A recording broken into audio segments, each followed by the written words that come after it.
नमस्कार, राम राम मंडळी. कशा आहात तुम्ही सगळे? स्वागत आहे तुमचं माझ्या अजून एका नवीन व्हिडिओमध्ये. तर आज आता बघा नवरात्री चालूच होणार आहे आणि आपल्या आता 9 दिवस उपवास असतात. मग आपल्या तोंडाची चव वाढवण्यासाठी आहे ना हा पदार्थ आहे एकदम महत्त्वाचा आणि मस्त झटपट असा तयार होणार आहे. हे बटाटा भजी म्हणू शकता तुम्ही, बटाटे पकोडे असे तुम्ही काही नाव देऊ शकता. आणि झटपट तयार होणारा आणि उपवासाच्या दिवसामध्ये तोंडाला चव आणणारा हा पदार्थ आहे. चला तर व्हिडिओला सुरुवात करूया. इथे मी 4 बटाटे घेतले होते, मस्त स्वच्छ वरची सालटं काढून घेतली होती त्याची. आणि ह्या तुमच्याकडे कोणतीही किसणी असेल त्या किसणीने किसून घ्यायचं आहे. बघू शकता अशा पद्धतीने. आता हे लगेच पाणी घालून धुवून घ्यायचं आहे, कारण हे काळं पडतात बटाटा पटकन. असे स्वच्छ 2 ते 3 वेळा ह्या स्वच्छ पाण्याने धुवून घ्यायचे.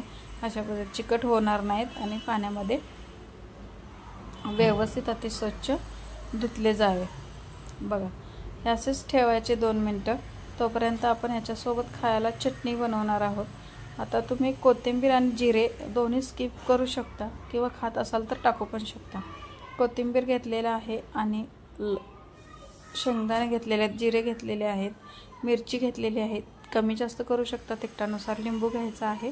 साखर तुम्हाला आवडीनुसार घालू शकता, जास्त गोड तिखट असं म्हणून बॅलन्स करण्यासाठी साखर घातलेली आहे. अद्रक घेतलेला आहे आणि आता ही पाणी टाकून आपल्याला फक्त वाटून घ्यायचं आहे. 2च मिनटामध्ये ही चटणी आपली तयार होते. अगदी चवीला भन्नाट आणि छान लागते. या उपवासाच्या दिवसामध्ये किंवा असंही तुम्ही हे बनवून खाऊ शकता. तर बघा चटणी तर आपली तयार झालेली आहे. आता याच्यामध्ये सगळं पाणी असं पिळून काढलेलं आहे. बघा आपल्याला याच्यामध्ये पाणी ठेवायचं नाही आहे. चला तर आपण आता ह्याचे भरून घेऊया. मिरची घातलेली आहे, जिरे घालायचे आहेत. आता इथे आपण राजगिऱ्याचं पीठ वापरणार आहोत, जे की आपण उपवासाला बटाट्याची भजी बनवतोय त्यासाठी इथे लक्षात ठेवा. राजगिऱ्याचं पीठ वापरलं आहे. चवीपुरतं मीठ घालायचं आहे. आता पहिल्यांदा थोडंसं पीठ घालून घेतलेलं आहे. जर ह्याच्यामध्ये पाण्याचा वापर आपल्याला करायचा नाही आहे, जसं की आपण कांद्याची भजी बनवतो ना त्याप्रमाणे बनवायचे आहेत. मग कांदा वेगळा असतो, पण आता हे बनवत असताना आपल्याला पाणी घालायची अजिबात गरज पडत नाही आहे.